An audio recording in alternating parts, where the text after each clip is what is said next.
been to the zoo.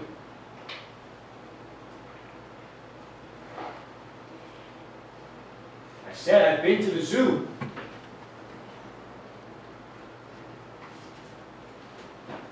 Mister, I've been to the zoo. What? Excuse, were you talking to me? I was at the zoo, and then I walked until I came here. Have I been walking north? North, I think so. Let me see. Is that 5th Avenue there? Oh, yeah. Yes, it is. And what's that cross street there, that one to the right? Oh, that's 74th Street. And the zoo is on 65th Street. So I've been walking north. Yes, it would seem so. Good old north. But not due north. Well, no. Not due north. But we call it north. It's northerly.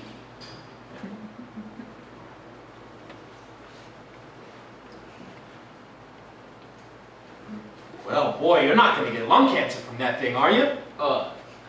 No, sir, not from this. No, sir. What you'll probably get is cancer of the mouth, and you'll have to wear one of those things that Freud wore after they took one little side of his jaw away. What do they call those things? A prosthesis?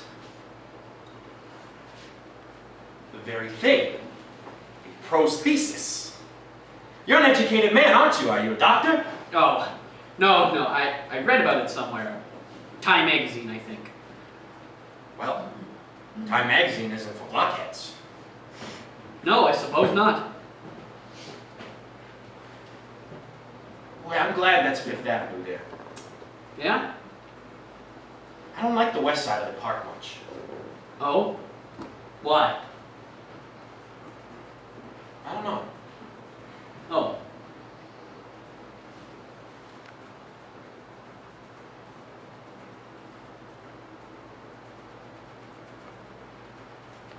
Do you mind if we talk? Why? No. No. Yes, you do. No, I don't mind, yes, really. You do. No, you do. I don't mind at all. Really. It's a nice day. Yes. Yes, it is. Lovely. I've been to the zoo. Yes, I believe you said so. Didn't you? Well, you'll read about it in the papers tomorrow. If you don't see it on the TV tonight, that is. You have TV, haven't you? Why, yes, we have two. One for the children. You're married. What? Certainly. It isn't law, for God's sake. No. No, of course not. And you have a wife. Yes. You have children. Yes, two. Boys? No. Girls. Both girls. But you wanted boys. Well, naturally, every man wants a son, but that's the way the cookie crumbles. I wasn't going to say that. You're not going to have any more kids, are you? No, no more. How did you know about that? Why did you say that? The way you crossed your legs, perhaps. Or maybe it's something in the voice. Or maybe I'm just guessing. Is it your wife? Look here, that's none of your business. You understand? Well, you're right. We'll have no more children. That is the way the cookie crumbles. I guess so. Well, now what else? What were you saying about the zoo? That I read about it, or? I'll tell you about it soon. Do you mind if I ask you questions? Oh, not really. I'll tell you why I do it. I don't really talk much, except to say like, give me a beer, or where's the John, or what time does the feature go on, or keep your hands to yourself, buddy, things like that. But once in a while, I like to really talk to somebody. Get to know somebody, know all about them. Am I the guinea pig for today? On a sun-drenched Sunday afternoon like this, who better than a nice, married man with a wife, 2 daughters, and a dog. No? 2 dogs? Well, that's a shame. But you seem like an animal man. Cats! Cats? That can't be your idea, no sir. Your wife and daughters? Anything else I should know? There are 2 parakeets. 1 for each of my daughters. Birds? My daughters keep them in a cage in their bedroom. Do they carry disease? The birds? I don't believe so. Well, that's too bad. If they did, you could set them loose in the house and the cats could eat them and die, maybe.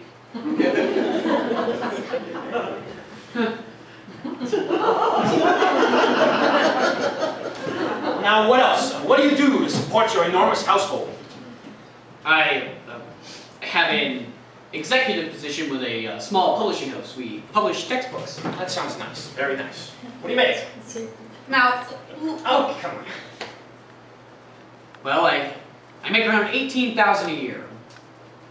But I don't carry any more than $40 on me in case you're a hold-up man. Where do you live?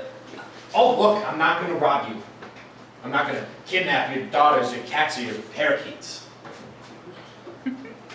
I live between Lexington and 3rd Avenue on 74th Street. That wasn't so hard, was it? I didn't mean to seem... It's just that you don't carry on a conversation. You just ask questions. And I'm normally reticent. Why do you just stand there? Well, I'll start moving around in a little while, and eventually I'll sit down. Wait till you see the look on his face. What? Whose face? Look here, is this something to do with the zoo? The what? The zoo? The zoo. Something about the zoo. Zoo. You've mentioned it several times. Oh, yes, the zoo. I was there before I came here. I told you that. Say, what's the dividing line between upper middle class and lower upper middle class? My dear fellow. Don't, my dear fellow me. Was I patronizing? I believe I was. I'm sorry. It's just that your question about the classes bewildered me. And when you're bewildered, you become patronizing? I don't express myself too well sometimes. I'm in publishing, not writing.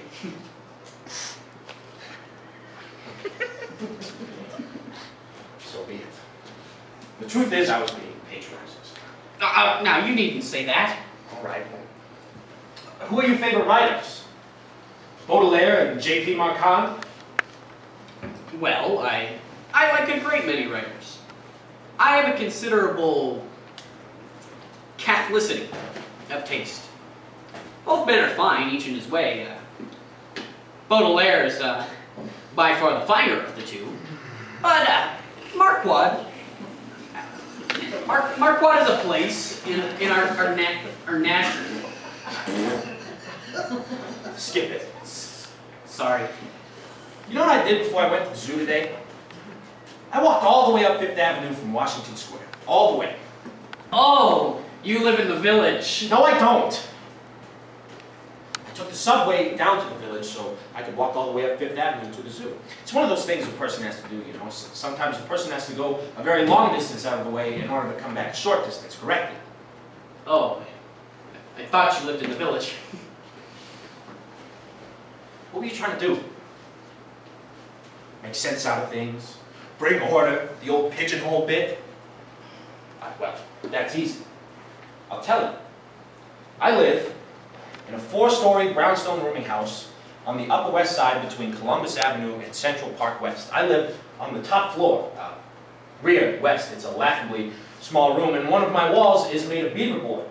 And this beaver board separates my room from another laughably small room. So I assume that the two rooms were once one room, small room, but not necessarily laughable. The room beyond my beaver board wall is occupied by a colored queen, who always keeps his door open. Well, not always, but always when he's plucking his eyebrows, which he does with Buddhist concentration. This colored queen has rotten teeth, which is pretty rare, and he also has a Japanese kimono, which is also pretty rare. He wears his kimono to and from the John in the hall, which is pretty frequent. I mean, he goes to the John a lot. He never bothers me, and he never brings anyone up to his room. He just plucks his eyebrows, wears his kimono, and goes to the John. Now, the two front rooms on my floor are a little larger, but they're still small. There's a Puerto Rican family in one room. A husband, a wife, some kids. I don't know how many. These people entertain a lot. And there's someone else who lives on my floor, but I don't know who it is. I've never seen who it is. Never. Never ever. Why do you live there? I don't know. Doesn't seem like a very nice place. Where you live. Oh. Well, it is an apartment in the East 70s. But then again, I don't have a wife, 2 daughters, 2 cats, and 2 parakeets. But I do have toilet articles, a few clothes, a hot plate that I'm not supposed to have, a can opener, one that works with a key, you know, a knife, 2 forks, 2 spoons, 1 small, 1 large, a cup, a saucer, a drinking glass, 8 or 9 books, 2 empty picture frames, a pack of pornographic playing cards ready for deck, a Western Union typewriter that prints nothing but capital letters, and a small strongbox without a lock, which has in it rocks, some rocks, sea-rounded rocks that I picked up on the beach when I was a kid, under which, way down, are some letters. Please, letters. Please, why don't you do this? And please, when will you do that? And when letters too? When will you write? When will you come? When? These letters are from more recent years. About those 2 empty picture frames? I don't see why they need any explanation at all. Isn't it clear I don't have pictures of anyone to put in them? Your parents? Perhaps a girlfriend? You're a very sweet man, and you're possessed of a truly enviable innocence, but good old Mom and good old Pop are dead. I know, I'm broken up about it too. I mean, really, but that particular vaudeville act is playing the cloud circuit now, so I don't see how I can look at them all neat and framed. Besides, good old Mom walked out on good old Pop when I was 10.5 years old. She embarked on an adulterous term of our southern states, a journey of a year's duration, and her most constant companion, among many others, was a Mr. Barleycorn. At least, that's what good old Pop told me after he went down, came back, and brought her body north. We received the news between Christmas and New Year's that good old Mom had parted with the ghost in some dump in Alabama. And without the ghost, she was less welcome. I mean, what was she? A stiff. A northern stiff. Anyway, good old Pop celebrated the new year for an even 2 weeks before he slapped into the front of a somewhat moving city omnibus, and I guess that sort of cleaned things out family-wise. Oh, wait. There was Mom's sister, who was given neither to sin nor to the consolations of the bottle. And I moved in on her, and my memory of her is slight, excepting I remember still that she did all things dourly. Working, eating, sleeping, praying. She dropped dead on the stairs to her apartment, my apartment too, on the afternoon of my high school graduation. Terribly Middle European joke, if you ask me. Oh my. Oh, you what? Well, that was a long time ago now, and I have no more feeling about any of it than I care to admit to myself. What was your name? Your first name? Oh, I'm Peter. I forgot to ask you. Jerry. What's the point of having a girl's picture anyway? Especially in 2 picture frames. I have 2 picture frames, you remember. I never see the pretty little ladies more than once. Most of them want to be got dead in the same room as the camera. It's odd. I wonder if it's sad. The girls? No. I wonder if it's sad that I never see the pretty little ladies more than once. I've never been able to have sex with, how is it put? Make love to anybody more than once. Just once. That's it. Oh, wait.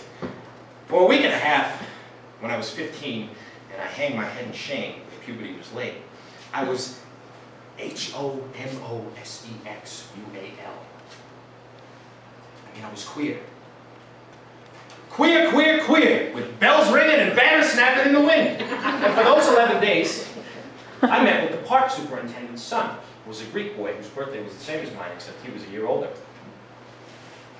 I think I was very much in love. Maybe just with sex. But that was the jazz of a very special hotel, wasn't it? Now, oh, do I love the little ladies. Really, I love them. For about an hour. Well, it seems perfectly simple to me that... Look, are you going to tell me to get married and have parakeets? Forget the parakeets. And stay single if you want to. It's no business of mine. Come here. All right. Sorry. All right? You're not angry? No. No, I'm not angry. Good. Interesting that you'd ask me about the picture frames. I thought you would have asked me about the phonographic playing cards. Oh, I've seen those cards. Well, that's not the point. I imagine you had to pack your own when you were younger and you and your pals passed them around. I guess a lot of us did. And you threw them away just before you got married. Now, look here. I didn't need anything like that when I got older. No. I'd rather not talk about these things. So don't. Besides, I wasn't trying to pull your post-adolescent sexual life in hard times. What I was getting at is the value difference between pornographic playing cards when you're a kid and pornographic playing cards when you're old. See, when you're a kid, you use the cards as a substitute for the real experience. And when you're older, you use the real experience as a substitute for the fantasy. But I imagine you'd rather hear about what happened at the zoo. Oh, yes, the zoo. That is if you're... Well, first, let me tell you about why I went. Well, first, let me tell you some things. I've told you about the 4-story rooming house where I live.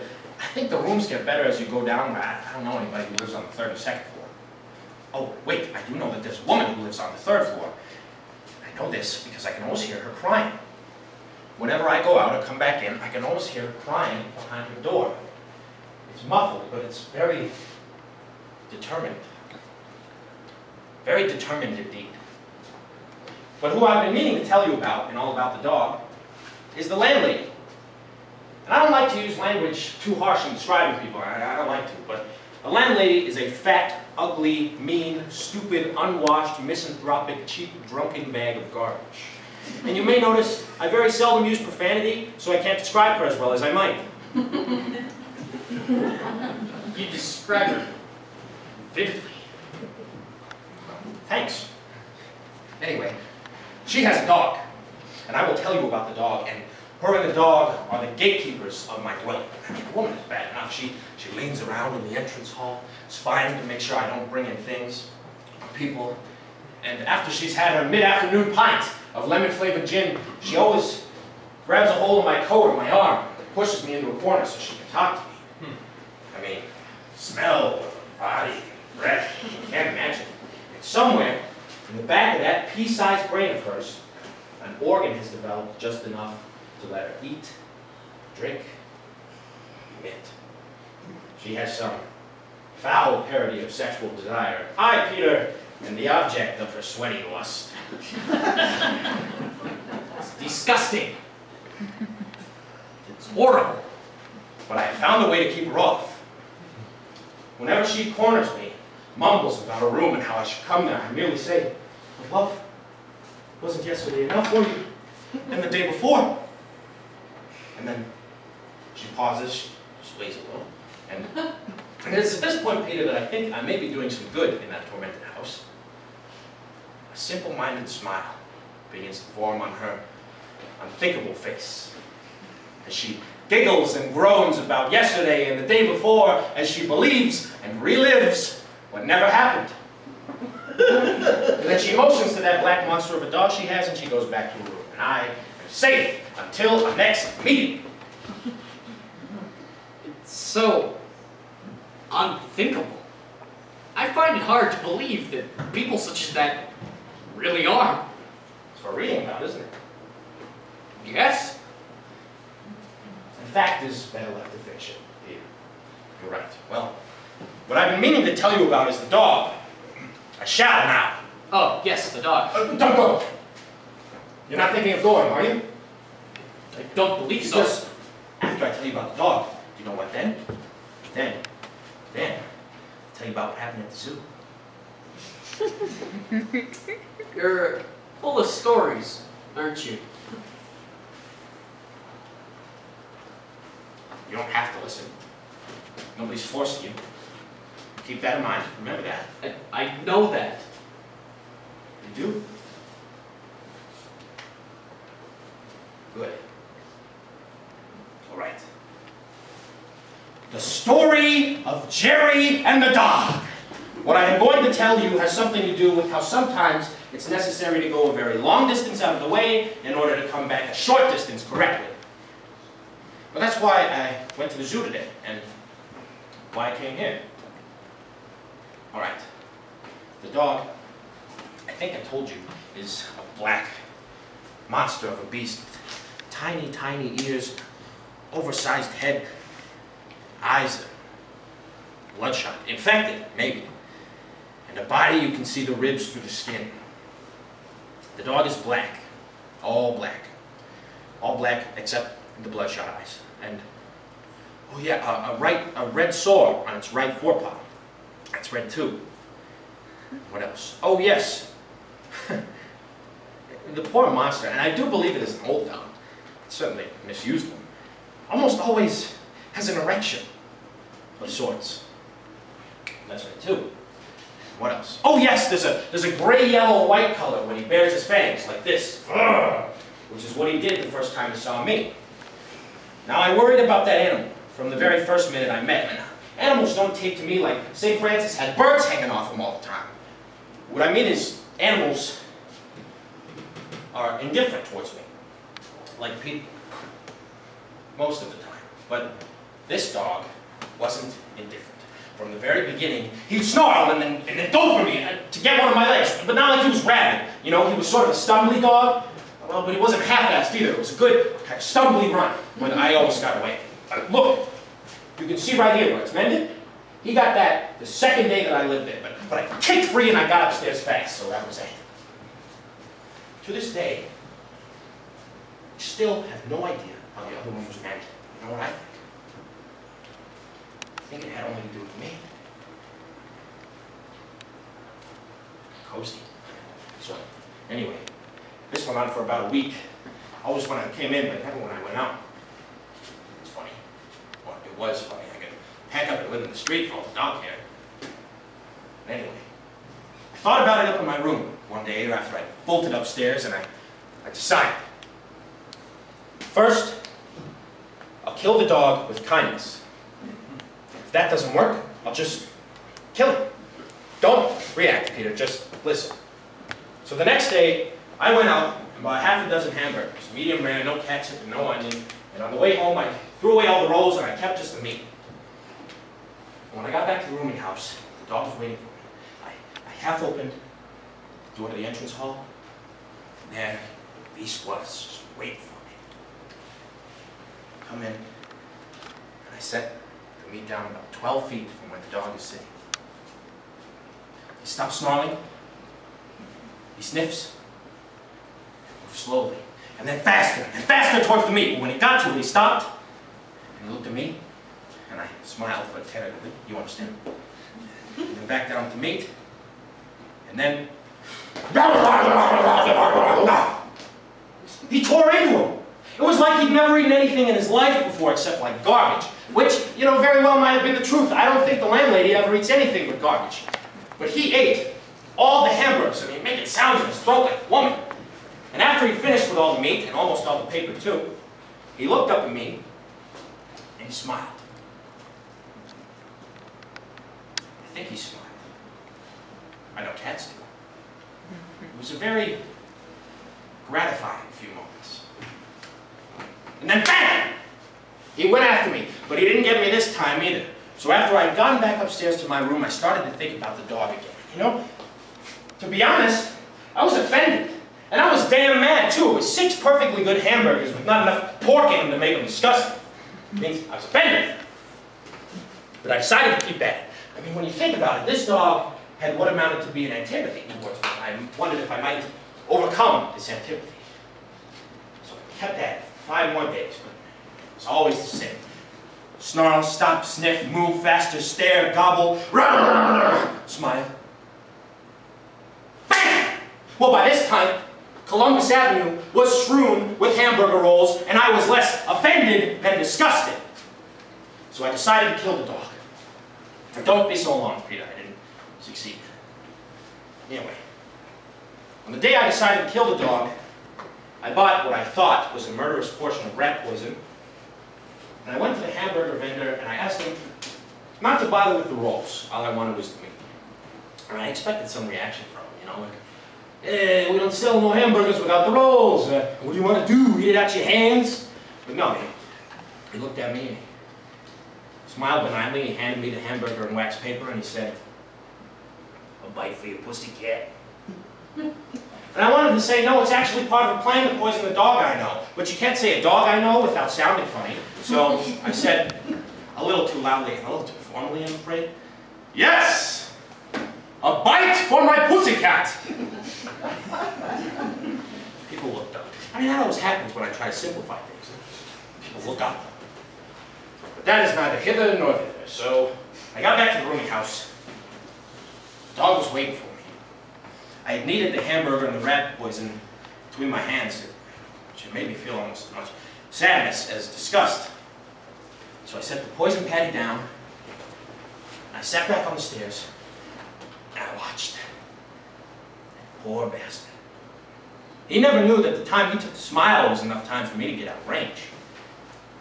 So anyway, he gobbles up all the meat, and he smiles at me, which made me feel almost sick. And then bam! But he didn't get me this time, as usual, and I got up to my room, as usual. And it came to pass that the beast was deathly ill.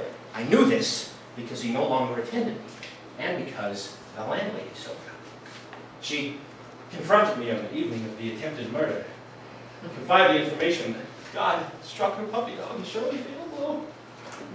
She sniffled and implored for me to pray, and you know, I wanted to say to her, look, man, I got myself to pray for, and the colored queen, and the Puerto Rican family, and the person who I've never seen, and the woman who cries behind her door, and all people in all rooming houses everywhere.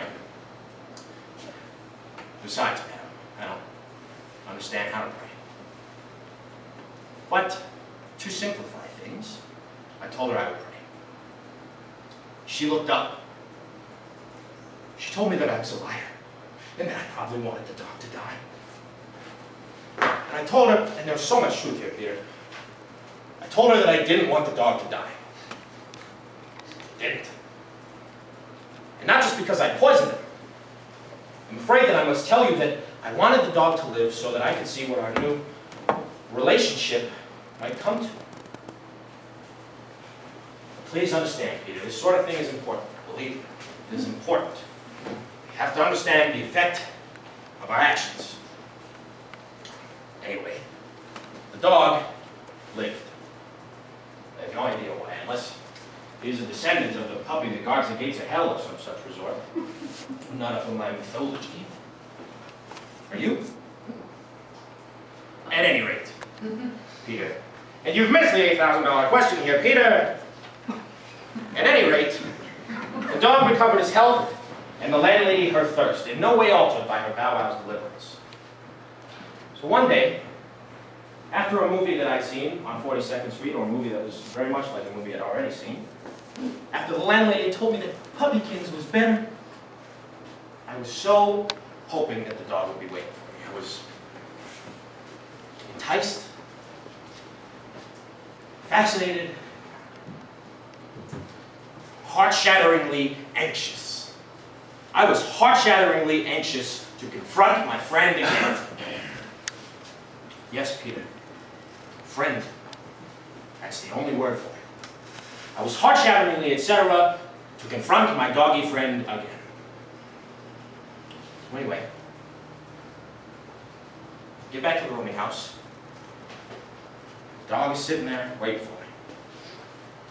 And you know, he looked better for a scrape with him, never mind. So I looked at him, and he looked at me, and I think we stayed a long time that way. Still, stone statue. Me looking at the dog's eyes, and the dog look.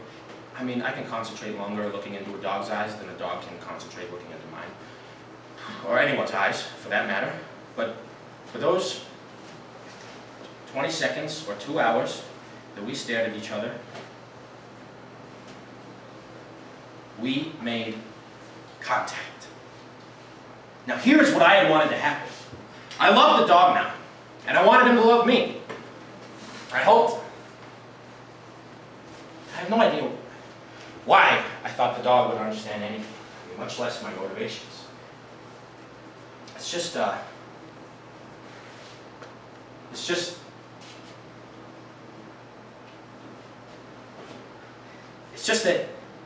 if you can't deal with people, you have to have some way of dealing with something. With animals. Don't you see, a person has to have some way of dealing with something, if not with people, then with something. With a cockroach. With a mirror. No. That's too hard. That's one of the last steps. With a carpet. And a toilet paper roll. No. That's a mirror too. You also got to check for bleed. How hard it is to find things? With a street light reflecting all the colors in the oily wet streets. It's too bright with a wisp of smoke. A wisp of smoke. With pornographic playing cards. With strongbox. Without a lock. With crying. With vomiting. With love. With fury. Because the pretty little ladies are pretty little ladies. With making money with your body, which is an act of love, and I can prove it. With howling because you're alive. With God. How about that? With God, who is a colored queen, who plucks his eyebrows and wears his kimono. With God, who is a woman who cries with determination behind a closed door.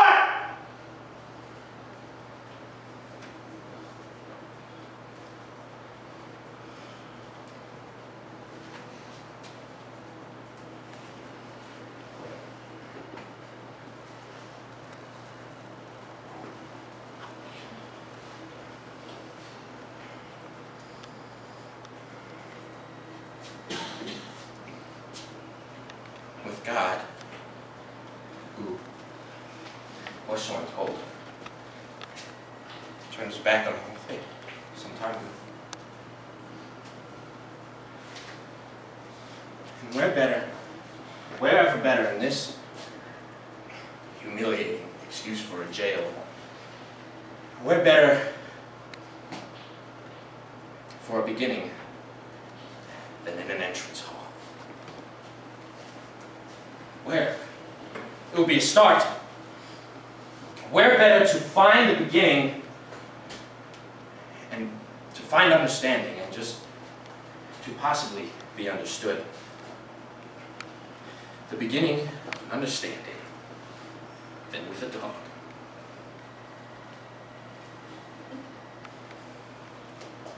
Just that. A dog.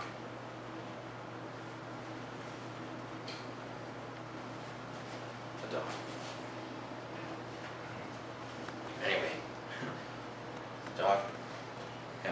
looked at each other. And what I saw there has been the same ever since.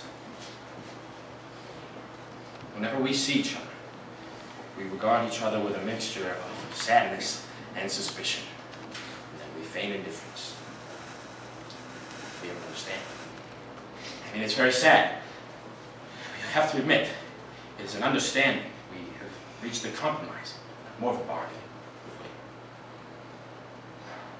I have returned to solitary but free passage, and the dog has returned to garbage. I have not returned. What I mean to say is, I have returned to solitary but free passage if that much further loss can be said to be gained. I've learned that neither kindness nor cruelty by themselves achieves any effect beyond themselves. And that these two, at the same time, are the teaching emotion, and what is gained is loss.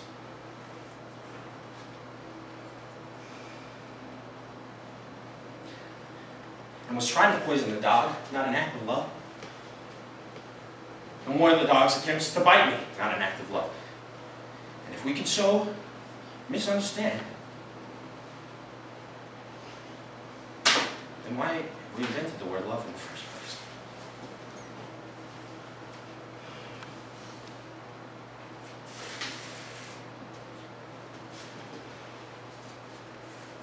The story of Jerry and the dog.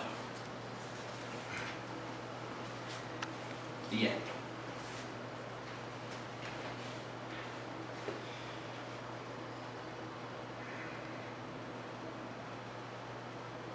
Well, Peter? Well, Peter? You think I could sell that story to the Reader's Digest and make a couple $100 for the most unforgettable character I've ever met? Huh?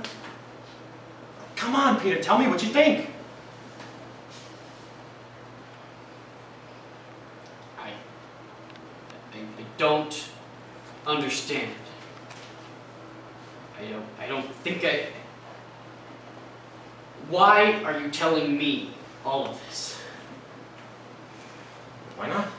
I don't understand. It's a lie. No, it's not. I tried to explain it as I went along. I went slowly. It all has to do with... I don't want to hear it anymore. I don't understand you. Or your landlady. Or her dog. Her dog! I thought it was... No. You're right. It is her dog. I don't know what I was thinking about. Of course you don't understand. I don't live in your district, and I'm not married to two parakeets or whatever your setup is. I am a permanent transient, and my home is the sickening rooming houses on the Upper West Side of New York City, which is the greatest city in the world. Amen. I'm sorry. I didn't mean... Forget it. Suppose you don't quite know what to make of me, eh? We get all kinds in publishing.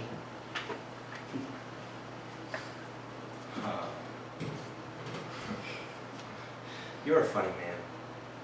You know that? You're a very richly comic person.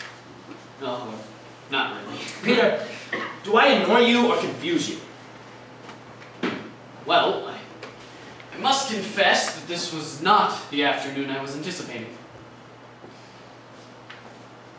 You mean I'm not the gentleman you were expecting? I wasn't expecting anyone. No, I don't imagine you were. But I'm here, and, not leaving. Well, you may not be, but I must be getting home soon. Oh, come on. I really must go. You see... Oh, come on. Stop. No, stop! I must go! Come on. The parakeets are getting here. Peter. What? Listen now. What is it, Jerry? Peter, do you want to hear about what happened at the zoo? What? Oh, the zoo. I had my own zoo there for a moment. With the parakeets getting dinner ready and whatever was Yes, that. Peter. It was very funny. I wouldn't have expected it. But do you want to hear about what happened at the zoo or not? Yes. Yes, by all means. Tell me what happened at the zoo. All right. Well, first let me tell you about why I went. I went to the zoo to learn more about the way animals exist with each other, and people with animals too. I mean, it probably wasn't a fair test, but with all the animals being separated by bars from one another, and always the people from the animals, but I mean, that's the zoo, that's the way it is. Move over. Sorry, haven't you enough room? So I'm at the zoo, and all the animals are there, and all the people are there, and it's a Sunday, so all the children are there. Move over. And it's a hot day, so all the stench is there, and the ice cream sellers, and the balloon sellers, and the birds are screaming, and the seals are barking. Move over. Look, And it's you're feeding more than time enough room. at the lion's house, and the lion keeper goes into one of the lion cages to feed one of the lions. Move over! I can't move over anymore. Stop hitting me. What's the matter with you? Do you want to hear the story? I'm not so sure. I certainly don't want to get punched in the arm. Stop it! What's the matter with you? I'm crazy. You bastard. That isn't funny. Listen, Peter.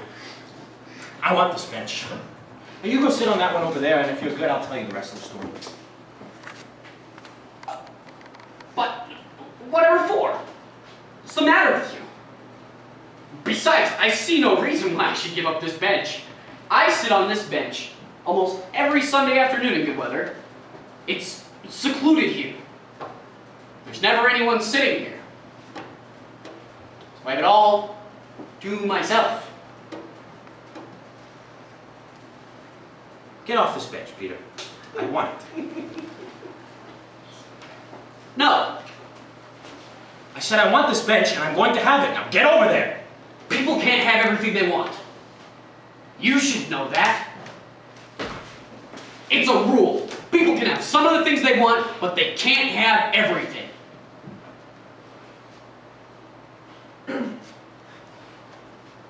Imbecile. You're slow-witted. Stop it! You're a vegetable. Go lie down on the ground. You listen to me. I've put up with you all afternoon. Not really. Long enough. Put up with you long enough. I listened to you because, well, because I thought you wanted to talk to somebody. You put things well. Economically. And yet, I can't find the words to put justice to you. Jesus, you make me sick. Get off my bench! My bench! Get out of my sight! Damn you. That's enough. I've had enough of you. This is my bench. You can't have it, and that is that. Go away. Go away, I said. Get away from here. If you don't move on, you're a bum. That's what you are. If you don't move on, I'll get a policeman here. Make you go. You won't find a policeman on this side of the park. They're all over on the west side, chasing the fairies out of the trees and out of the bushes. That's all they do. That's their function. So go ahead, scream your head off. It won't do you any good. Police! I warn you, I'll have you arrested. Police! I said police! Feel ridiculous. You look ridiculous. A grown man screaming for the police on a Sunday afternoon in the park with nobody harming him. If a policeman did fill his quota and came sludging over this way, he'd have you as a nut. Great God. Just came here to read. And now you want me to get up the bench? You're mad. I've got news for you, as they say. I'm on your precious bench. And you're never gonna have it for yourself again. Look, you, I don't care if this makes any sense or not. I want this bench for myself. And I want you off it. Whoa, look who's mad. Stop that. No. I warned you. Oh, do you have any idea how ridiculous you look right now? That doesn't matter. Get away from my bench. Why? You have everything in the world that you want. You've told me about your wife, about your family, about your own little zoo, and now you want this bench. Are these the things men fight for, Peter? Tell me. Is this iron and this wood, is this your honor? Is this the thing you fight for? Can you think of anything more absurd? Oh, absurd? Look, I'm not going to talk to you about honor, or even try to explain it to you. Besides, it's not a matter of honor. But even if it were, you wouldn't understand. You don't even know what you're saying, do you? This is probably the first time in your life that you've had to face something more trying than changing your cat's toilet box. It's stupid, don't you see? Not even in the slightest what other people need. Oh boy, listen to you. Well, you don't need this bench, that's for sure. Yes. Yes, I do.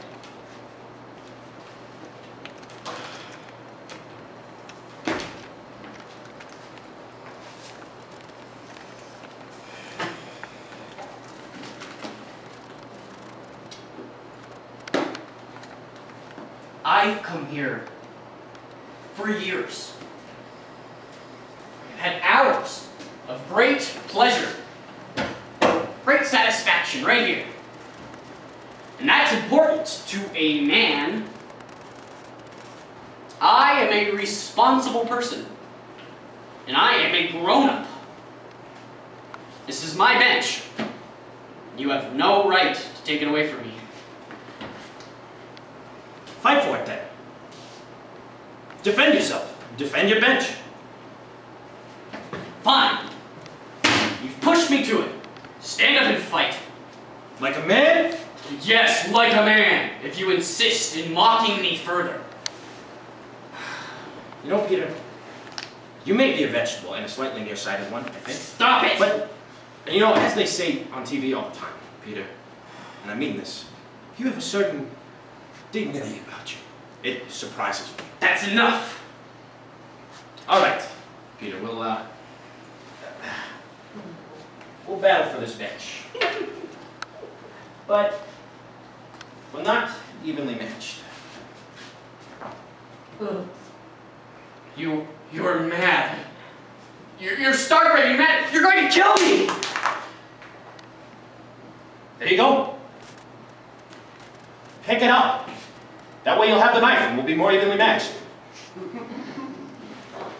No! Now you pick up that knife and you fight with me for that goddamn bench! No, somebody help me! Somebody help! You miserable bastard! You fight for your wife, fight for your parakeets, fight for your daughters, fight for your cats, fight for your manhood! You pathetic little vegetable. You couldn't even get your wife with a male child. That's a matter of genetics, not manhood, you monster!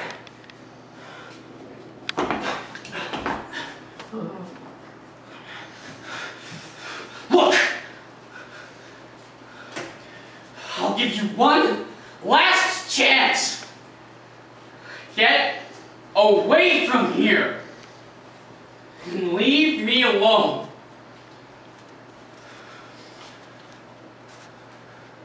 So be it.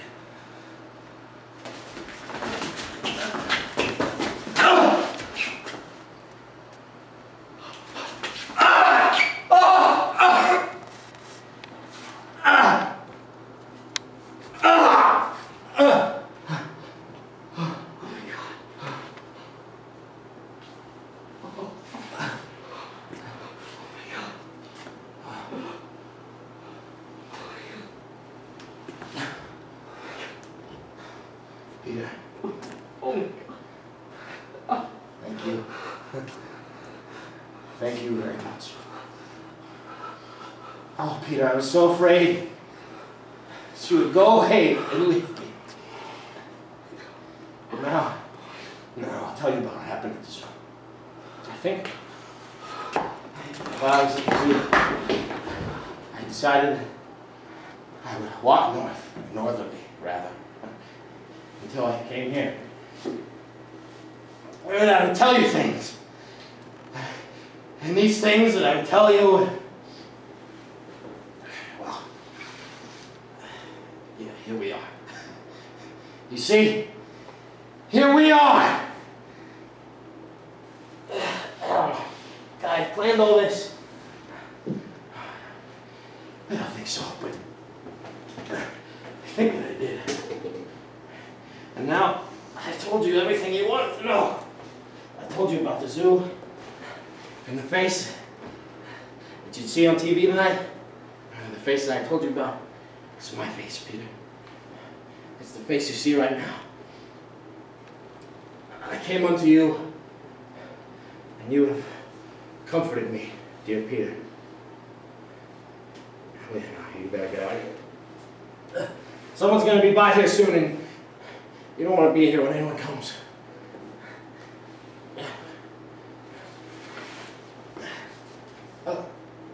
Wait. Hey, Peter, your book.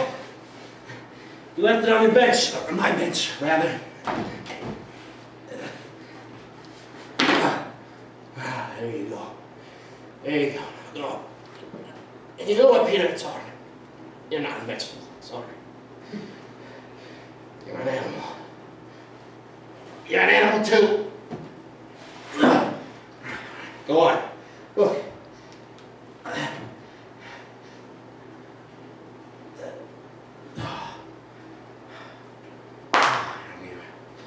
Get out of here, Peter. The parakeets are getting dinner ready. The cats are setting the table. Oh my